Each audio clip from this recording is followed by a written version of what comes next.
Hey everyone, if you want to make your own podcast but you don't know where to begin, Spotify for Podcasters makes it super easy. They've got everything in one place, it's totally free, and you can make money while doing it.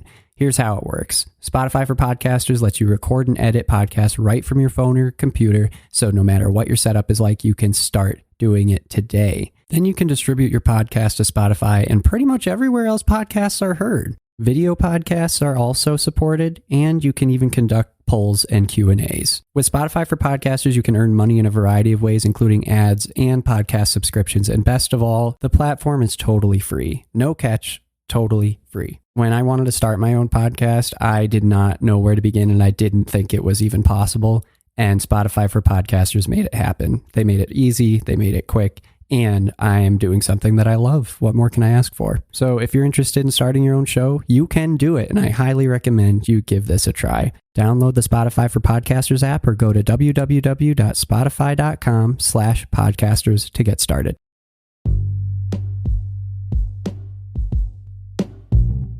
Hey everybody, what's up? Welcome back to another episode of Everything Kratom, the podcast about anything and everything Kratom. Great to have you with us on this Thursday morning. Hoping all's well with you out there today, as always. Today I wanted to talk about the elephant in the room, which actually is kind of funny because there's a type of kratom called elephant kratom, or at least I've heard of at least one type of kratom called elephant kratom, but there might be more. I know for certain there's at least one. But anyway, I wasn't trying to make this joke to begin with, but even if I was, it's kind of been ruined by this explanation. Okay, so anyway, let's hop into it. So after completely destroying the intro to this episode, what I wanted to do was talk about specifically the elephant in the room regarding the conversation around people taking kratom to help them quit another substance that is typically addictive. And this is something that we hear about a lot, right? Because let's face it, a lot of people using kratom are using it in that way. Full disclosure, I'm not advocating for that, and I don't want people to think that it's a good idea to do that, and I'm no way in shape or form, am condoning the use of kratom to do that. So, there you have it.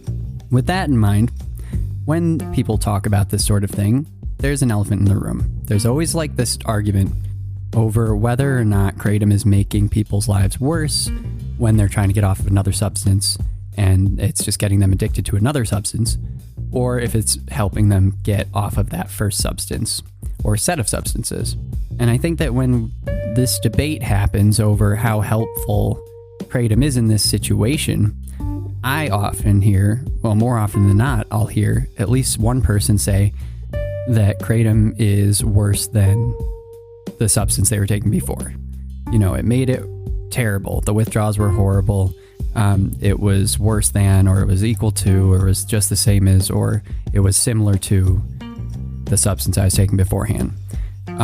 Or you'll hear another person saying it about their friend or their family, or, whatever it may be. And I've always wondered what's going on there. And I kind of had this pointed out to me by a number of people within like a 2-week time span. It was actually pretty crazy. Everyone reached out to me like at the same time.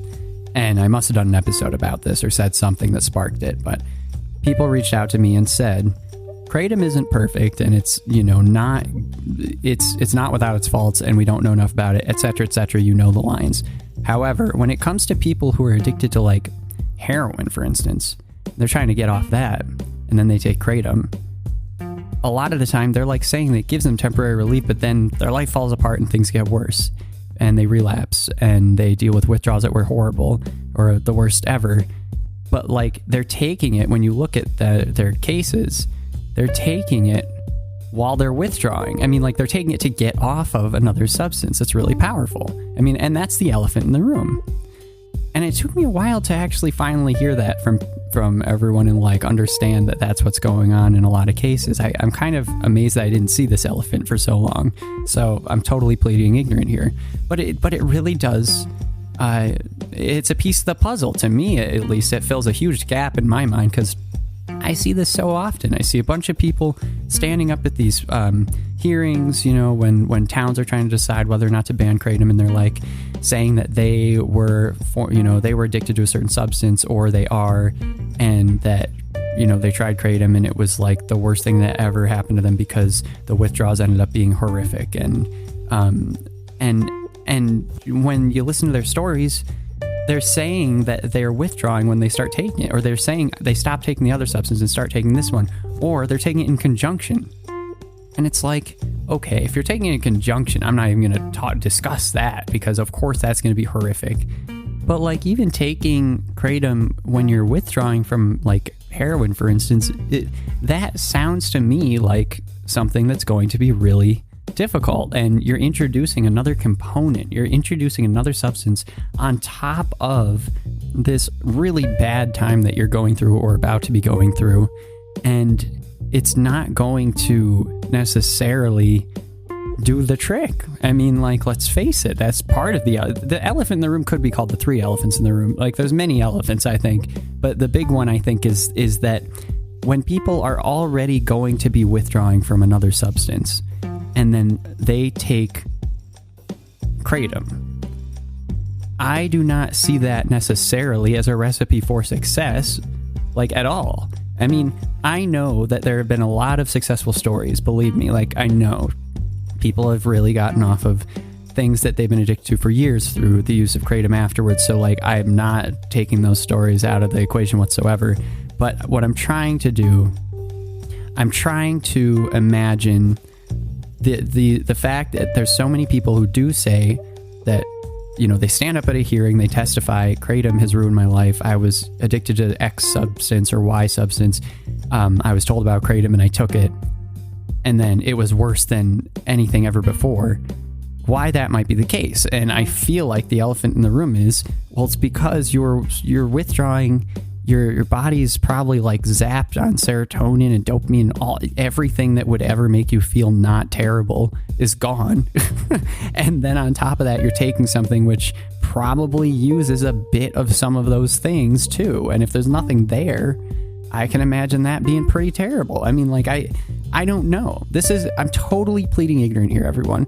I've never even done heroin. I've never been through a withdrawal, but watching my brother go through multiple withdrawals over the course of 10, 12, 13 years, I've seen it enough to understand roughly what's going on when it comes to someone withdrawing from, like, heroin, pain pills, opium, all that stuff.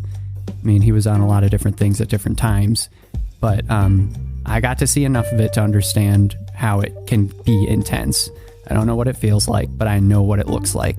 So anyway, all this in saying, when your body's that out of shape, let's just put it to be kind, and then you're taking a new thing called kratom, which is a very powerful plant and substance, and it requires a lot of you too. Might not be as dangerous for sure, but it's like, it does require something from you to do its trick.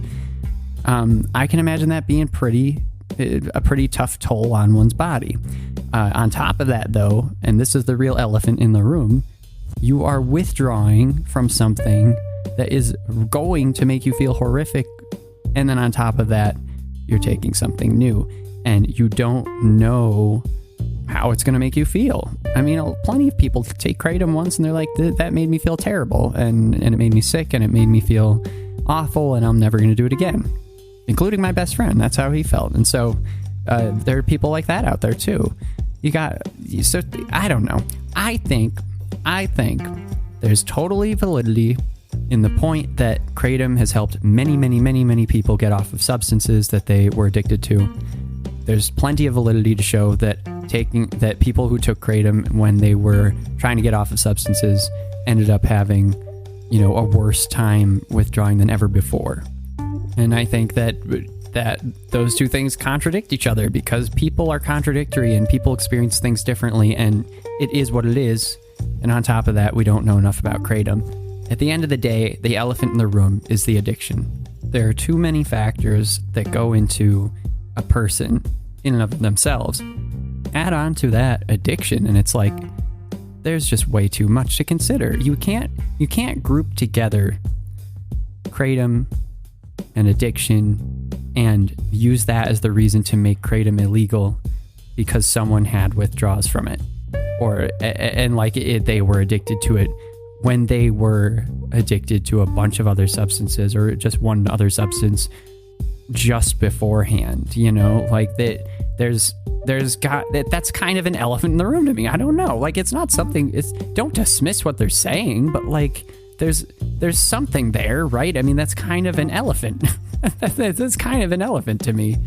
And also, there's so many factors when it comes to someone who's addicted. I mean, people are complex in and of themselves. Like I've said, when you have addiction added on the equation, it's like, okay, they probably haven't been eating well, so they're probably low in a lot of things that they need. If they were just in prison, they've been working out most likely for a long time, and they've been maybe clean if their prison's actually a good, does a good job at keeping substances out, which is pretty difficult anyway.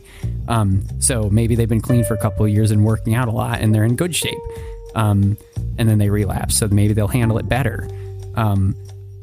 When's the last time they had methadone or Suboxone? And if they missed a dose, why? And if there's just so many things that would happen with my brother that I could imagine factoring into it all. So anyway, all this and saying, I think the elephant in the room is addiction when it comes to discussing how kratom is affecting people who have addiction. and it's just not. It's not something that can be used as the sole argument for getting rid of a substance, in my opinion. I'm sorry, that was long-winded. I'm kind of like rambling today. It's coming up to the time where it's almost my brother's birthday. He's been gone for 2 years now, amazingly. And it kind of makes me not think so straight. Weird how that happens. March 15th, Ides of March. That's his birthday. So everybody give a shout out to Nathan. All right, everybody. We'll be back tomorrow. Thanks so much for listening. Sorry for the heaviness. I know it was a bit of a heavier episode. We'll be back tomorrow as always. All right, take care. Talk to you then. Bye-bye.